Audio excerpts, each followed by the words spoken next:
دیا voice channel کے پیارے ناظرین، السلام علیکم۔ میرا شوہر مر چکا تھا اور میں اکیلے سونے سے ڈرتی تھی۔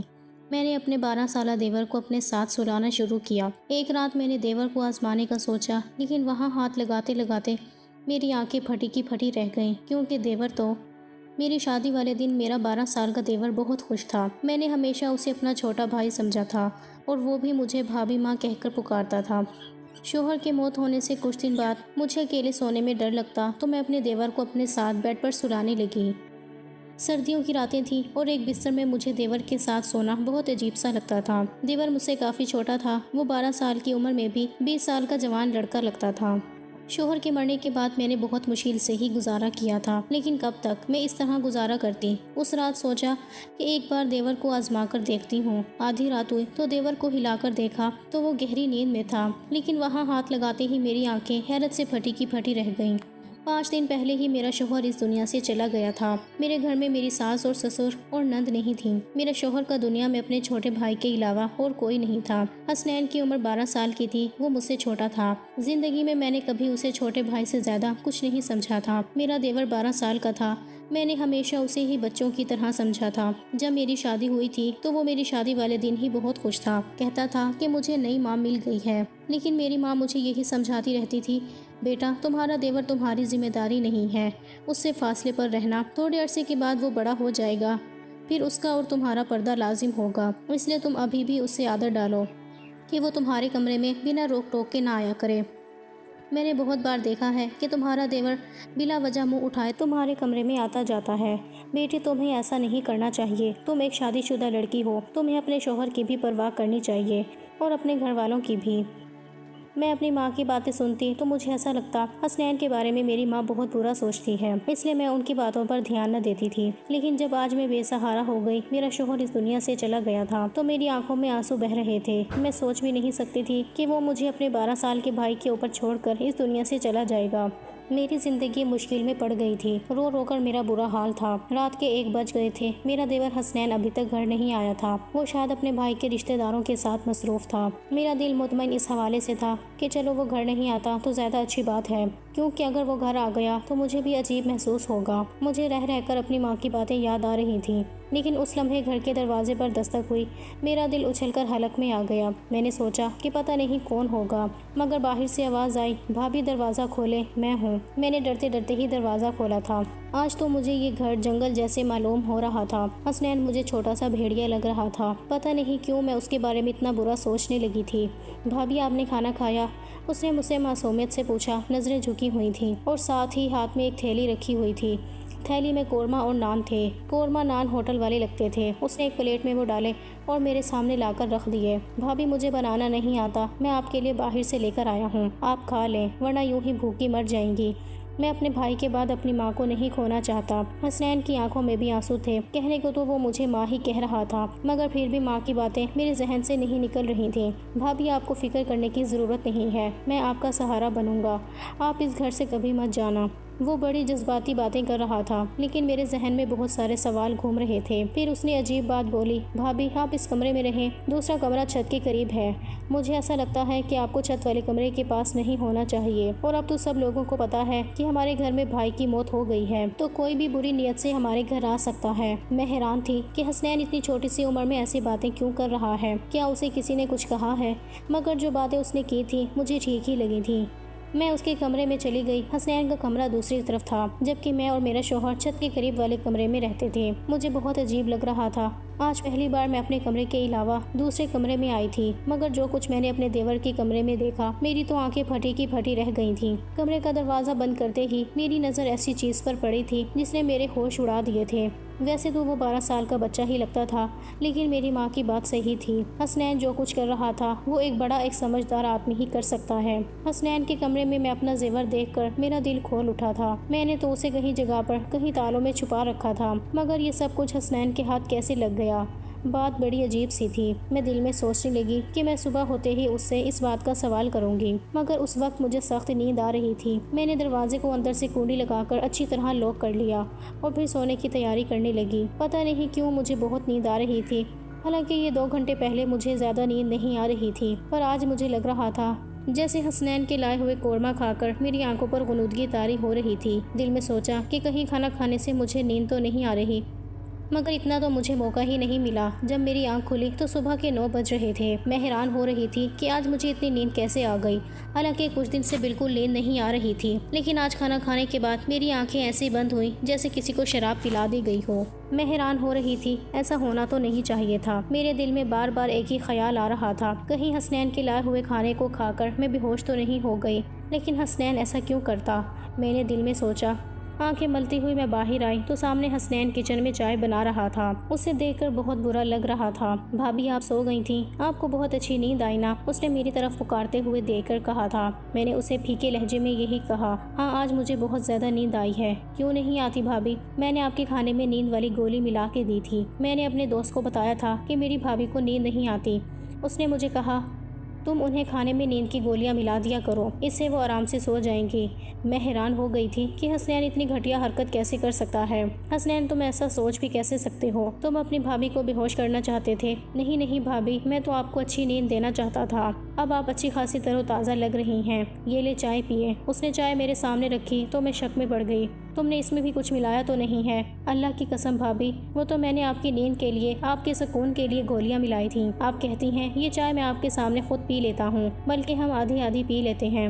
اس نے اس گلاس کے ہونٹ بھرتے ہوئے مجھے دکھایا تو میں یقین کر بیٹھی۔ میں نے کہا کہ ٹھیک ہے، مجھے معاف کر دو، میں تمہارے بارے میں شکی ہو جاتی ہوں۔ میں حسنین کا چہرہ دیکھتی تو اس کی معصومیت پر مجھے یقین آ جاتا تھا، کیونکہ واقعی اس کے چہرے پر بہت زیادہ معصومیت اور شرافت تھی۔ میں نے آج اسے کچھ نہیں کہا تھا، جاننا چاہتی تھی کہ وہ آگے کیا کہے گا، کیونکہ جو کچھ میں اس کے کمرے میں دیکھ آئی تھی اس کی تو کوئی معافی نہیں تھی۔ تھوڑی دیر بعد اس نے خود ہی منہ کھول لیا، بھابی میں آپ کے زیور بیچنا چاہتا ہوں۔ میرا ایک بہت ہی جاننے والا اور ایماندار انکل ہے، وہ ہمارے زیور بیچ کر ہمیں بہت سارے پیسے دیں گے۔ ہم ان پیسوں سے یہ مکان خرید لیں گے۔ اس کرائے کے مکان میں ہم کب تک رہیں گے؟ مالک مکان تو پرسوں کرایہ لینے آ جائے گا، ہمارے پاس تو پیسے ہی نہیں ہیں۔ حسنین کی بات سن کر میں حیران ہو گئی تھی، ابھی تک ایسا تو میں نے سوچا بھی نہیں تھا، پھر وہ کیسے سوچ سکتا تھا؟ بات بڑی عجیب تھی۔ میں نے کہا حسنین تمہیں یہ خیال کیسے آیا کہ ہم ایک نیا گھر بنائیں؟ بھابی مجھے آگے شادی بھی کرنی ہے، ہمیں ساری زندگی ایک ساتھ رہنا ہے، ہمارے پاس ایک نیا گھر ہونا چاہیے، اور کرائے کے گھروں میں تو صرف انسان ذلیل اور رسوا ہوتا ہے۔ حسنین کی بات ٹھیک تھی، اس لیے میں نے اسے زیور والے معاملے میں کچھ نہیں کہا، لیکن مجھے ڈر تھا کہ وہ زیور بیچ کر ہمارے پاس اگر پیسے نہ آئے تو کیا ہوگا۔ میں ایک بیوہ عورت تھی، میرا دیور 12 سال کا تھا، تو ایسے میں کوئی بھی ہمیں آرام سے آسانی سے دھوکہ دے سکتا تھا۔ میں نے سوچا کہ اس بارے میں کسی سے مشورہ کر لوں، میں اپنے مائکے والوں سے کہتی ہوں، وہ میری مدد ضرور کریں گے۔ حسنین تو چھوٹا بچہ تھا، جبکہ اس بات پر مجھے ابھی تک غصہ تھا کہ اس نے میرے کمرے کے اتنے تالے توڑ کر وہ زیور نکالے کیسے، جبکہ تالے ٹوٹے ہوئے بھی نہیں تھے۔ اس زیور کے بارے میں نے حسنین کو بتایا بھی نہیں تھا۔ مجھے حسنین پر غصہ آ رہا تھا، لیکن وہ جو بھی کرتا آخر میں اس کی ایسی بات کرتا کہ میں مطمئن ہو جاتی۔ میں نے اپنے مائکے والوں سے کہا کہ مجھے یہ زیور بیچ کر گھر خریدنا ہے۔ انہوں نے مجھ سے کہا نہیں، گھر لینے کی ضرورت نہیں ہے، تم اب بیوہ ہو، تمہیں اب ہمارے گھر آنا ہوگا۔ پر میں ان کے گھر نہیں جا سکتی تھی، میں جانتی تھی کہ میرے بھائی اپنی بیویوں کے غلام ہیں، وہ اپنی بیوہ بہن کو کبھی بھی سہارا نہیں دیں گے، زندگی بھر انسان ان کے سہارے تو نہیں رہ سکتی۔ ابھی اچھا موقع تھا، میں اپنا زیور بیچ کر ایک گھر خرید سکتی تھی۔ میرے شوہر نے اپنی زندگی میں میرے لیے کافی سارا زیور بنایا تھا، مگر اپنے بھائیوں کی نیت دیکھ کر میں نے وہاں زیور دینے کا ارادہ ترک کر دیا۔ اب میں حسنین کے سہارے ہی چل رہی تھی۔ میں نے کہا حسنین تم چاہو تو وہ زیور بیچ دو۔ میں اپنے مائکے والوں سے اور ان کے رویے سے مایوس ہو گئی۔ حسنین نے اپنے انہی انکل کو وہ زیور جا کر دے دیا، اور 2 دن کے بعد ہمیں ایک بہت مناسب جگہ پر گھر ڈھونڈ کر گھر کی چابی اور گھر کے کاغذات انہوں نے حسنین کے حوالے کر دیے۔ میں تو اس سارے عمل پر حیران رہ گئی کہ 2 دن میں اتنی جلدی گھر ہمیں کیسے مل سکتا ہے، جبکہ لوگوں کو کافی سارا کام بھی کرنا پڑتا ہے، گھر کا انتقال، گھر کے کاغذات، بہت ساری ایسی چیزیں ہوتی ہیں جن پر انسان کو محنت کرنی پڑتی ہے، وقت لگانا پڑتا ہے۔ جب حسنین نے کاغذات لا کر میرے ہاتھ میں رکھے تو میں حیران رہ گئی تھی۔ وہ تھا تو 12 سال کا، مگر اس کی سوچ بڑوں والی تھی۔ پھر اس نے عجیب سی بات کہنے لگا کہ بھابی ہم سارا گھر صاف کر لیں گے، تو آپ سے ضروری بات کرنی ہے۔ آج حسنین کی نظر تو عجیب سی لگ رہی تھی، اس کی نظروں میں کوئی عجیب سی بے چینی تھی جسے دیکھ کر میں سمجھ نہیں پا رہی تھی کہ وہ مجھ سے کیا کہنا چاہتا ہے۔ اس وقت میں جلدی میں تھی، ہم نے گھر میں سارا سامان رکھ دیا تھا، اب ہمیں آگے کی فکر تھی کہ ہمارا کھانا پینا اور راشن کہاں سے ہوگا، جبکہ میں نے تو کبھی زندگی میں باہر جا کر کوئی نوکری بھی نہیں کی تھی۔ پھر حسنین کہہ رہا تھا کہ اسے مجھے کوئی ضروری بات کرنی ہے۔ پتہ نہیں اسے مجھ سے کیا بات کرنی ہوگی۔ میرے ذہن میں بہت سارے سوال تھے، پر میں فی الحال چپ رہنا چاہتی تھی۔ شام کو میں نے سارا سامان اپنی جگہ پر رکھ دیا تھا۔ ویسے بھی ہمارا سامان کم ہی تھا، زیادہ مال اور دولت تو نہیں تھی جسے ہم لیے پھرتے۔ میں نے سارا کام کرنے کے بعد اچھا سا کھانا بنایا۔ میں حسنین کا انتظار کر رہی تھی کیونکہ وہ اس گھر کا حصہ تھا اور میں نہیں چاہتی تھی کہ وہ باہر جا کر گندا کھانا کھائے۔ میں نے اس کے لیے کھانا بہت محنت سے بنایا تھا، بالکل ویسے ہی جیسے اپنے شوہر کی پسند کا بنایا کرتی تھی۔ ہر قسم کے لاڈ پیار اور نخرے اٹھاتی تھی۔ بہت سارا کھانا بنانے کے بعد میں نے ٹیبل پر رکھ دیا اور حسنین کے آنے کا انتظار کرنے لگی، مگر آج وہ گھر نہیں آیا۔ مجھے بہت عجیب سا لگا۔ اسے اس وقت گھر ہونا چاہیے تھا جبکہ رات کے 11 بج گئے تھے۔ بھائی کی موت سے پہلے تو وہ شام کو تقریباً 5 بجے گھر آ جاتا تھا اور اس کے بعد کبھی گھر سے باہر نہیں نکلتا۔ ہم لوگ جب باہر گول گپے کھانے جاتے تو وہ ہمارے ساتھ ضرور جاتا، لیکن اکیلا تو کبھی گھر سے باہر نہیں گیا۔ مجھے ڈر لگ رہا تھا۔ میں اس کا انتظار کرنے لگی یہاں تک کہ رات کے 12 بج گئے۔ 12 بجے اس نے دروازے پر دستک دی۔ میں نے غصے سے دروازہ کھولا، اس پر برس پڑی۔ کہاں چلے گئے تھے تم؟ حسنین، تمہیں شرم نہیں آتی؟ میں تمہاری بیوہ بھابھی تمہارا انتظار کر رہی تھی۔ میں نے تمہارے لیے کھانا بنایا اور تم ہو کہ اپنے بھائی کے جاتے ہی آوارہ گردیاں کرنے لگے۔ آخر ایسی کون سی مصیبت تھی جو تم گھر میں نہیں حل کر سکتے؟ تمہیں باہر جانا پڑتا ہے، تمہارے دوست کو ادھر ہی بلا لیا کرو۔ بھابھی، میں ایسا نہیں کر سکتا۔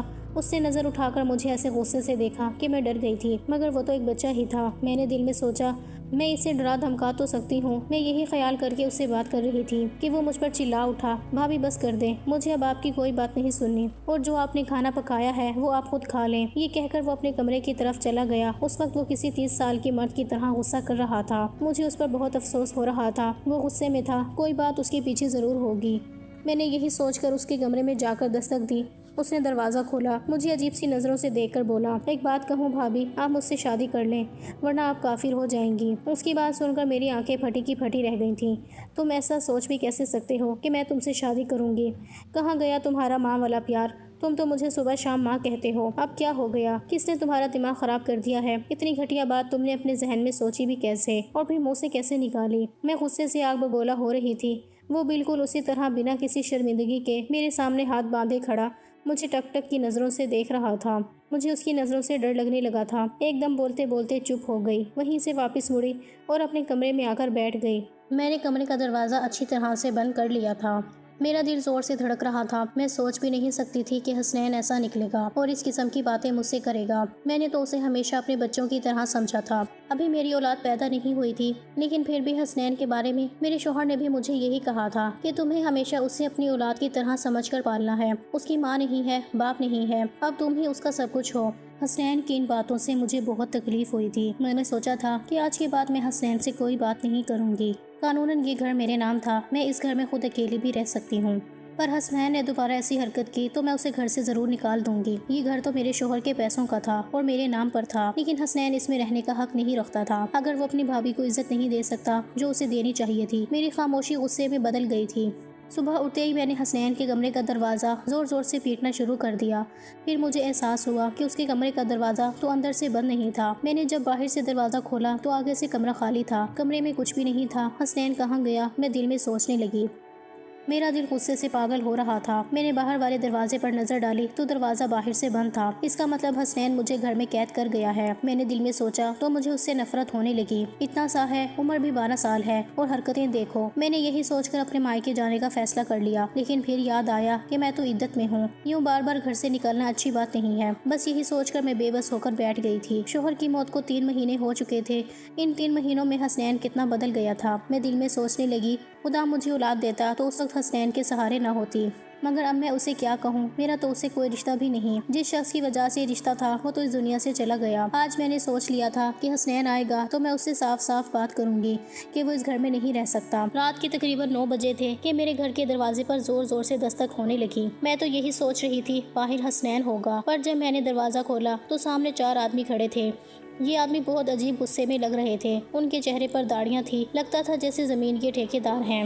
انہوں نے جو بات مجھ سے کہی تھی وہ صرف بہت حیران کر دینے والی نہیں تھی، بلکہ مجھے دکھی کر دینے والی تھی۔ ان لوگوں نے کہا، بی بی تم یہاں اکیلی رہتی ہو؟ میں نے کہا، جی ہاں میں اکیلی رہتی ہوں۔ وہ لوگ بولے، یہ عورت اور اس کا دیور بھی اس کے ساتھ ہی رہتا ہے، ابھی بھی گھر میں ہی ہوگا۔ یہ لوگ پتہ نہیں اس محلے کو کیا سمجھتے ہیں، محلے کو گندا کر رہے ہیں۔ میں تو کہتا ہوں کہ انہیں یہاں سے بے گھر کر دینا چاہیے، ان لوگوں کا اس محلے میں رہنا ٹھیک نہیں۔ میں نے کہا، کیوں بھائی صاحب، ہم نے کیا کیا ہے؟ ارے بی بی، تم نے کیا کیا ہے یہ تم ہم سے پوچھ رہی ہو؟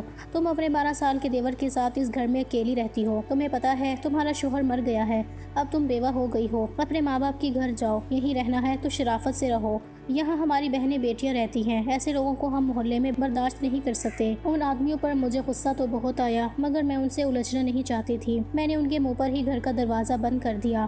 آنکھوں سے آنسو بہنے لگے۔ حسنین پر غصہ آ رہا تھا، یہ سب اسی کا کیا دھرا ہے۔ میں نے اپنا سامان باندھنا شروع کر دیا، یہاں رہنا مشکل ہو چکا تھا۔